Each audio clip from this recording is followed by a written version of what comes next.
Salut, je suis Léa, étudiante en sciences. Si comme moi, tu as besoin de revoir des notions essentielles en chimie, en physique ou encore en biologie, alors ce programme est fait pour toi. Il est parfois difficile de comprendre certaines notions en chimie. Je pense notamment à l'isomérie. J'ai regardé sur internet et c'est assez simple.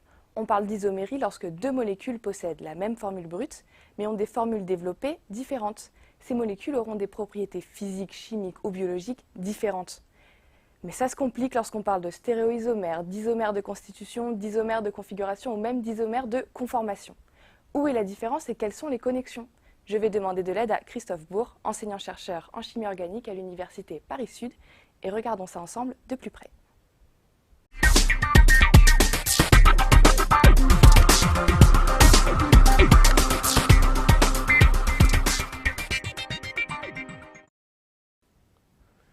Commençons par le début. Si nous avons deux entités, deux molécules qui ont exactement la même formule brute, c'est-à-dire qu'elles aient le même nombre d'atomes pour chaque élément.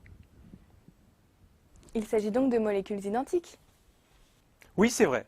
Lorsque chaque liaison de la molécule et son arrangement spatial sont identiques, alors on considérera ces deux entités comme homomères. Mais lorsque l'agencement ou la construction de ces deux entités diffèrent, alors on parlera d'isomères. Elles possèdent la même formule brute, mais ne sont pas identiques. C'est donc ici que l'on va voir apparaître des subdivisions. Ce qui sera important, c'est d'examiner le type de liaison et la séquence des liaisons entre les atomes. C'est donc à ce niveau-là qu'on va voir apparaître le terme d'isomère de constitution. Par exemple, le propénol, l'acétone ou le propanal possèdent la même formule brute, mais l'ordre des liaisons diffère. Et dans un cas, on verra une double liaison, alors que dans l'autre, on verra plutôt apparaître un aldéhyde. Leur constitution est différente et les propriétés chimiques, physiques, biologiques seront éloignées. L'acétone a par exemple une température d'ébullition de 56 degrés Celsius, alors que le propanal aura seulement une température d'ébullition de 48 degrés Celsius. Il s'agit ici d'isomères de constitution qui diffèrent de par leur fonction. Un autre exemple, le cyclohexane et le méthylcyclopentane. Ils possèdent la même formule brute, mais la taille du cycle diffère. L'ordre des liaisons est différent. Il y a un carbone qui est relié à trois autres carbones dans le méthylcyclopentane, alors que ce n'est pas le cas dans le cyclohexane. C'est exactement la même chose si j'imagine une molécule qui possède 4 atomes de carbone et une fonction alcool. Je peux la positionner sur l'un des carbones centraux ou sur l'un des carbones terminaux. Je vais avoir deux molécules différentes qui sont isomères de constitution de par la position de la fonction alcool. Nous avons le butane 2-ol et le butane 1-ol.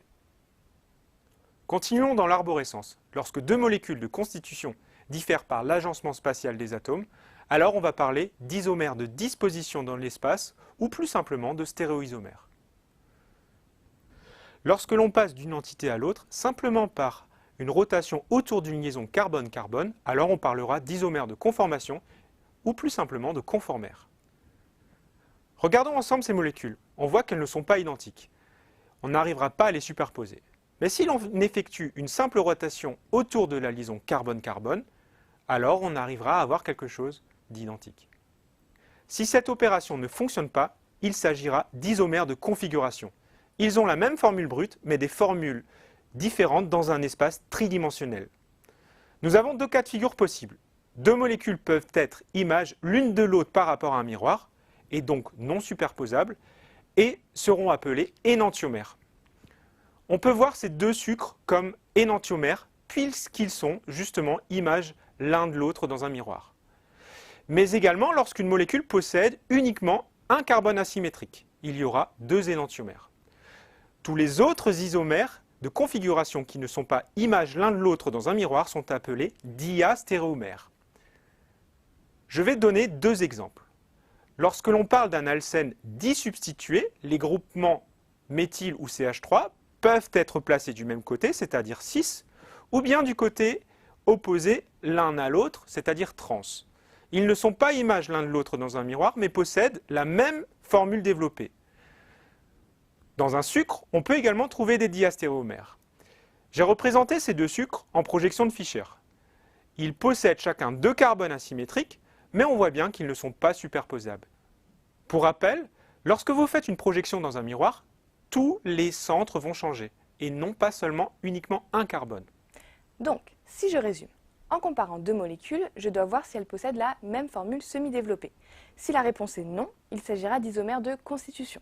Si c'est oui, on aura des stéréoisomères. Si pour passer de l'un à l'autre, je peux faire une rotation autour d'une liaison, j'aurai des isomères de conformation. Si je dois par contre casser une liaison, j'aurai des isomères de configuration.